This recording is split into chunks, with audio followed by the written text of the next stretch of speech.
Assalamualaikum warahmatullahi wabarakatuh. Selamat pagi Ananda Solih-Soliha. Bagaimana kabarnya hari ini? Semoga Allah Subhanahu wa Ta'ala senantiasa memberikan kita kesehatan dan perlindungan serta kemudahan dalam pembelajaran. Sebelumnya, mari kita membaca basmalah bersama-sama. Bismillahirrahmanirrahim. Pada kesempatan kali ini bersama Ustazah kita akan belajar tema 8 lingkungan sahabat kita, subtema 1 manusia dan lingkungan, pembelajaran kedua. Materi yang akan kita pelajari hari ini, yang pertama menyanyikan lagu air terjun, yang kedua siklus air, dan yang ketiga mengidentifikasi urutan peristiwa dalam bacaan. Pada hari itu, Ani dan teman-teman mempelajari lagu baru. Lagu itu berjudul Air Terjun, ciptaan Atem Mahmud. Inilah lagu yang dipelajari oleh Ani dan teman-teman.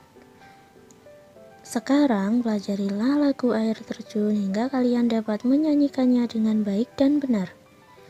Ananda, lagu yang kalian pelajari bercerita tentang air.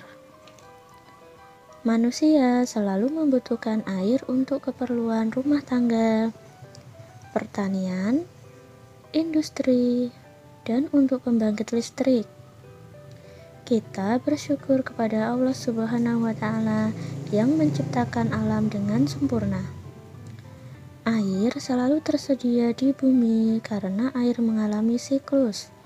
Siklus air merupakan sirkulasi atau perputaran air secara terus-menerus dari bumi ke atmosfer lalu kembali ke bumi. Siklus air terjadi melalui proses penguapan, pengendapan, dan pengembunan. Perhatikan skema proses siklus air berikut ini.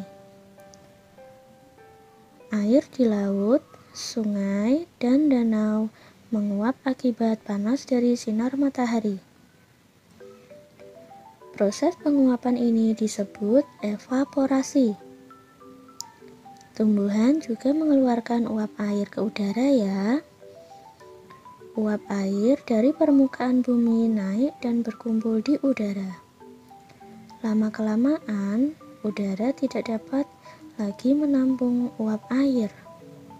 Proses ini disebut presipitasi atau pengendapan. Ketika suhu udara turun, uap air akan berubah menjadi titik-titik air. Titik-titik air ini membentuk awan. Proses ini disebut kondensasi atau pengembunan. Titik-titik air di awan selanjutnya akan turun menjadi hujan. Air hujan akan turun di darat maupun di laut. Air hujan itu akan jatuh ke tanah atau perairan. Air hujan yang jatuh di tanah akan meresap menjadi air tanah. Selanjutnya, air tanah akan keluar melalui mata air atau sumur. Air tanah juga akan merembes ke danau atau sungai. Air hujan yang jatuh ke perairan, misalnya sungai atau danau, akan menambah jumlah air di tempat tersebut. Selanjutnya, air sungai akan mengalir ke laut. Namun, sebagian air di sungai dapat menguap kembali. Air sungai yang menguap membentuk awan bersamaan dengan uap air dari laut dan tumbuhan. Proses siklus air pun terulang lagi. Dari proses siklus air itu dapat disimpulkan bahwa sebenarnya jumlah air di bumi secara keseluruhan cenderung tetap. Hanya wujud dan tempatnya saja yang berubah. Itulah penjelasan tentang siklus air. bahwa air yang sangat diperlukan bagi kelangsungan hidup di bumi.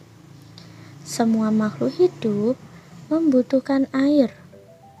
Banyak cara yang dilakukan untuk memenuhi kebutuhan akan air. Nah, sekarang coba kalian bacalah cerita pendek tentang semut dan belalang pada halaman 13 dan 14.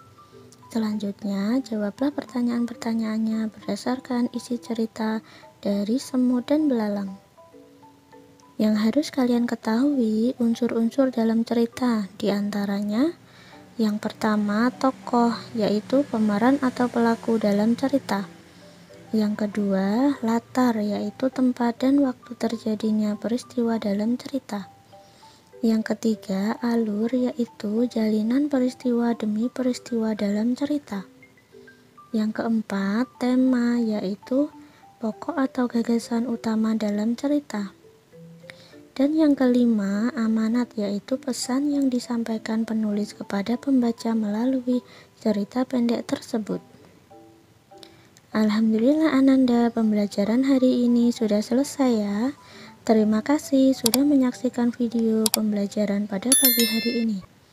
Semoga bermanfaat bagi kalian semua ya. Salam sehat dan tetap semangat. Wassalamualaikum warahmatullahi wabarakatuh.